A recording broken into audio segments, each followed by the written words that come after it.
This weekend we are here at QuestCon Orlando, which is, I think this is its third year running now. It's a smaller convention that has been running here in Orlando, but every year it gets bigger and bigger and bigger, which is really cool.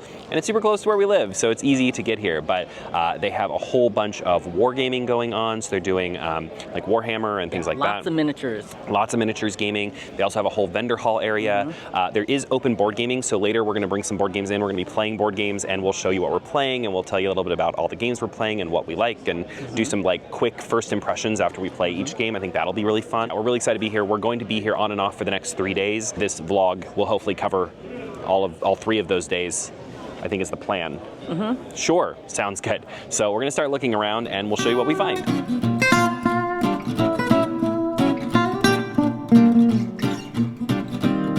Okay, we've only been here like 10 minutes and I already bought this. It's so big, but look at it. Look at it. Look, there's all these miniatures and you have big battles and it looks delightfully 80s. Carl's excited. I am. It got really good reviews. It got really good reviews, and Carl at no point told me not to buy it, which is usually a good sign. Normally he's like, we don't need that, and he didn't say that with this, so look what happened. So really, this is your fault. We're gonna probably play it this weekend. I'll let you know if it was worth it, because it's a pretty big box, and I'm very excited to try it out. This is a whole room where they're doing miniatures games, and they have just like a bunch of people playing with miniatures in here and doing like Warhammer and all kinds of different minis games. Like, this is awesome.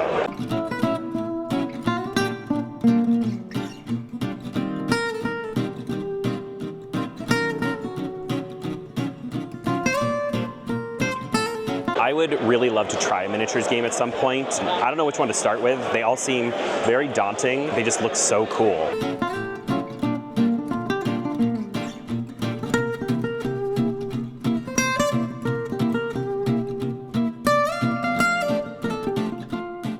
I did not realize there was a Lord of the Rings tactics game. That's really cool. The Star Wars one looks really, really cool.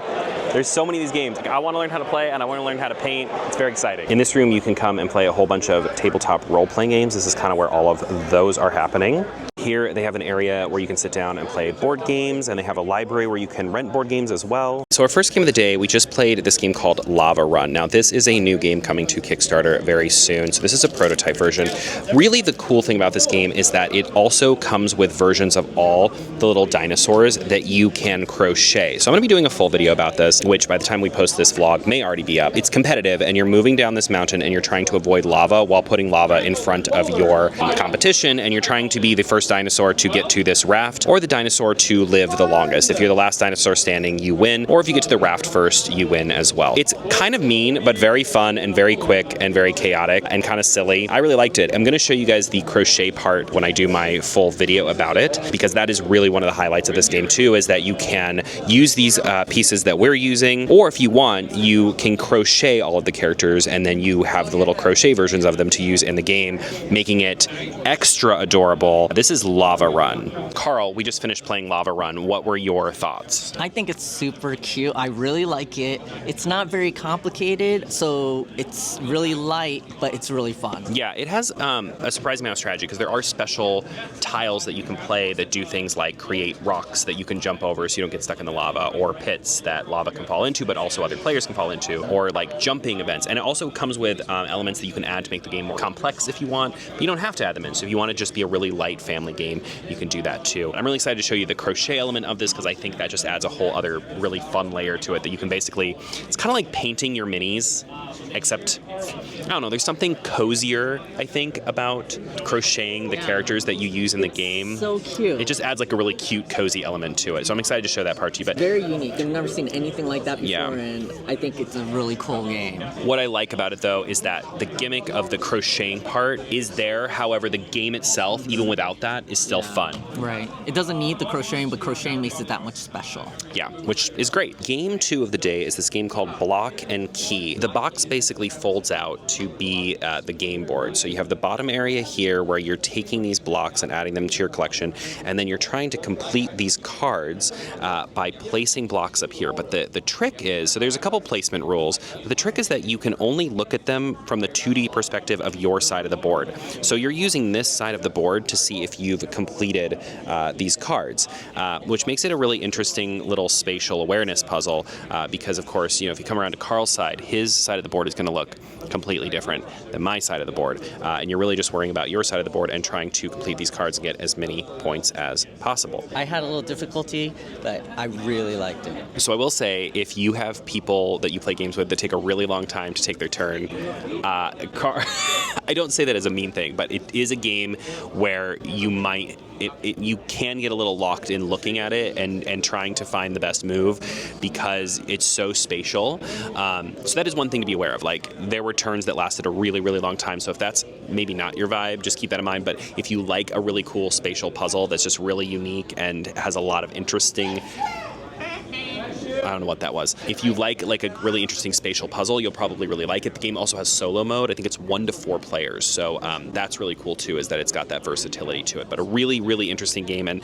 honestly, as far as puzzles go, it's different than any other spatial puzzle I've ever played. And it just looks really neat on the table. So we liked this one a lot. This is Block and Key from Inside Up Games. We just played this little 2-player game called Compile. This game is kind of hard to explain, but basically you get these different protocols. You're like two AI competing against each other to compile these protocols, right? And so you have these different protocols, and they actually end up being like cards that you add into a deck. So you end up getting 3, and you add 6 cards from each one into a deck. And then you're playing them, and you're trying to get a certain number. You're trying to get 10, a value of 10. See how each card has a value, like this one is 4. And you're trying to get a value of 10 in each row, and then compile the protocol, and if you do all 3 of yours before your opponent does theirs, then you win. There was a terrible explanation of this game, but it is a fun little 2-player card game. I think it's nice too because to me it reminds me a lot of collectible card games like Magic or Netrunner or things like that, but you don't have to collect things. It all comes in this one cute little fun-shaped box, and so you just get that, and then every time you play, you just play with a different set of 3 decks, making it a little bit different every single time. It's a really fun, quick little card game. Compost pile. That's good. I like Compile a lot. I like the variation because you could select 3 different styles of play. Every time you play, it'll be different because you'll choose 3 different combinations of these protocols, and they all play a little bit differently. And finding ways that they combo off each other is really fun and exciting too. So this is a very cool game. It's kind of hard to explain, which is challenging because it's quite fun to play, but games like this are so abstract that they're kind of hard to explain to people and get them excited about. But if you like fun strategy type card games like Magic or especially Netrunner, if you've ever played Netrunner, this reminds me a lot of that. And you want a 2-player game. And it is a 2-player game, and it's very quick. I think we learned and played in about half an hour, so now that we know how to play, we probably could play in 20 minutes. Cards are pretty. They're like cards foil. Are very pretty. They have foil on them. Carl just threw cards everywhere. Okay, on to the next game. So this is the game that I bought earlier, Heroscape. This is a remake of an older game that a lot of people are really familiar with and have a lot of love for. I've never played the original, so we just played the basic game, which is very much just roll dice, hit things. There is a master version of the game, which of course it comes with, which has more complex rules for all the characters, and I think we'll probably like that version more, but we just wanted to try it out tonight. It's late. At this point, it is 10 o'clock right now, so we're just playing the easy version. Obviously, I've not painted these. I've said this many times, but I've been thinking about painting minis. I think these might be great as a first thing to use for painting minis, but they do, even without the paint, they have a nice coating, so they look really nice. But we had a really good time. I lost, but this was a lot of fun to play. Carl, what did you think of Heroscape? Fun. Carl says fun. Okay. I enjoyed it, although my one hero died. Yeah, I mean, all my heroes died, so I don't really know what the complaint is here, but... At one point, we had him trapped in a cavern, and yeah, we just hit him from the flank, we hit him from the front, we hit him from the top. He was done out there. Yeah, I had a real rough time. It was not good for me. I am really curious about the characters, because there's so many different characters. They're so diverse and so different. I said diverse and different, but I want to know what their stories are. Yeah, we definitely want to like read the lore, get to know a little bit more about it. I think that will definitely also improve like how much we enjoy it because we really like that backstory stuff. So, but this is really first time playing Heroscape. So, yeah. The characters look really cool. Yeah, the characters look really good. It is day 2 here at QuestCon. I should have done an end of day 1 yesterday, but I didn't because I was tired. We got everybody here. We're playing games. We got the whole crew. Let me show you the first game that we played of the day. We just played In the Footsteps of Mary Cury, and this is a game where you're following in the footsteps of Mary Cury, and sorry, I'm at a weird angle at the table here, but you're essentially going through her life and gaining bonuses and getting cards that then unlock other things, and you're trying to like basically turn cubes into other cubes to earn points. It's kind of the main thing of the game. This is my player board here. I actually won, which is rare, but you know, I have some theses, I have some experiments I was doing, I was putting some things in a beaker, I have some cards down here. Really, really fun, very light, pretty easy to learn, and I think we liked it. I thought it was very good. I really like it. This is a type of game that I like where there's different pathways to get points or different ways to go about things. There's a little bit of luck involved because you don't know what's going to pop out of the little tube thing here. So yeah, I like it. It's very fun. At the start of every turn, you're putting cubes into this little, it's almost like a dice tower, but for cubes.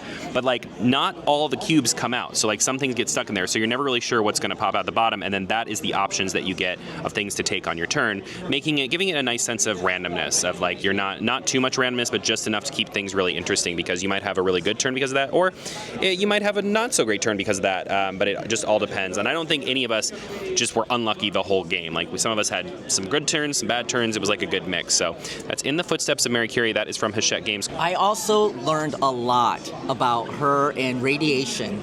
The rulebook comes with a whole bunch of information about her life. So if you look into the appendix here, you'll get a whole bunch of information about Mary Cury. So it's also great because it kind of gives you the chance to like learn some things, which is never a bad thing. So they have a whole separate book if you want to learn about her life and, you know, learn the representation of everything that is happening in the game. We just played this game called Koto NOCO. In the game, you play as cats and you are running around Kyoto and you are doing different tasks to try and get little medals. And so this is your player board. As you go, you're like leveling up your character. You are growing as a cat, and it is a competitive game. It's not cooperative. So you have all these different tasks that you can like unlock to find. You might fight other cats, or you might befriend butterflies, or you might fight bugs, or you might climb trees, and you also have to like avoid cyclists. And there are scenarios. We just played the basic game, but there are scenarios to also add other little elements to the game as well. For me, as far as the basic game goes, I think it's a very luck-based game. Like, there's a lot of rolling and just getting things or not getting things, but when you don't get things, you get to level up skills, and I like that. But it is very quick. Like, it's for a game that takes quite a bit to like set up and learn. The game is like half an hour long, which I thought was kind of interesting. So I'd want to play the scenarios before I decided this was a love or hate for me, because I think it could go either way. I played Nuba, the Gentile, or the Sweet, so I started with Friendship. I won, just want to throw that out there. I like the game. I think it did go quick.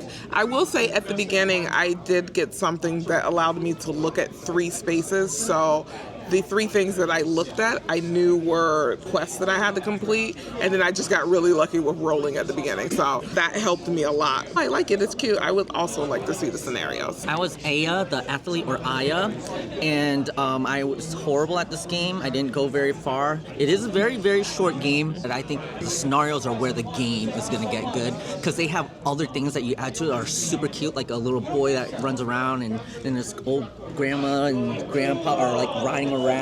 Lots of cute things to explore. That is our thoughts on Koto NOCO. Definitely one that we would want to play the scenarios to see kind of our final thoughts on the game. Here is our last game of the night for night 2. This is Wild Gardens. This is a game about foraging ingredients to make food that you then serve to guests. And you're using all of that to try and get as many points as possible. You have action selection, which is kind of interesting, and you can add skills to your action selection, trying to earn guests. It takes place, you're going over several days. You're going on kind of a trip, and it's really interesting. It's actually a little bit more thinky. I was under the impression that this was going to be a super light game, and it is light and it's pretty family friendly, but it is a little more thinky and a little crunchier than I thought it was going to be, and that could just be that it's a little bit late at night. But I will say the game is absolutely gorgeous. We really enjoyed this one. I think it's just a great game. There's a really cool solo component to this game too that has like a whole scenario-based system where you play through like a campaign, and I'm really excited to check that out as well. I played the cute little girl with her basket in purple, and honestly, it was great. There's two sides of the board to play with. The first side that we played, you can kind of go your own way. There were multiple ways to get to the same path. The second side, it's just a circle, so people get in your way or you have to bump over or anything. I really like this game also. This game has a really cozy feel to it. You know, there's all these vegetables, and then there's recipes to cook these delicious food, and there's these friends that you can meet, and they're all different and cute and wear cool outfits, and also like all of the meeples are different characters also, and if you get the deluxe components, the components are also very, very good as well. I think this is an excellent game. That is our last game of the night. Now we are going to be back here at QuestCon tomorrow for a third day. We are right now planning to play a legacy game for the whole day, so play through a whole legacy game. So I'm really excited about that. It's going to be a little bit different than these past couple of days, but I'll be creating some content about that as we go. That'll be part of this vlog, and then I'm also hoping to make some short content as well to kind of take you through that experience without any spoilers, of course. I know people don't really like spoilers on legacy games for obvious reasons. This was a really great second day of the con, and I'm excited for tomorrow, which is unfortunately the last day of the con, but we're going to make the most of it. Welcome to day 3, our final day here at QuestCon. We are all very tired, but we are excited because we are going to be playing a legacy game all day today. Let me show it to you. This is Zigurat. So this is a new legacy game. It is a family-friendly legacy game. We're going to be climbing this Zigurat. We are all playing different characters. We've just selected our characters and placed our stickers and our names on them, so we are ready to go and play chapter 1. We just finished playing Zigurat. I'm not going to show you any of the board because it is full of spoilers, but it was 6 chapters long. We did pretty well. We played through the entire thing. It definitely gets more and more challenging as the game goes on, and we barely scraped by at the ending, so we just barely lived. I like that it progressively got harder the more and more that we went. I like that you can unlock titles for doing different things or different tasks during each level. I liked the story. The story was pretty cool. I think it's a lot of fun because of the different levels of the Zigurat. I really like the surprises of what happens in this game as you play along. It's really fun.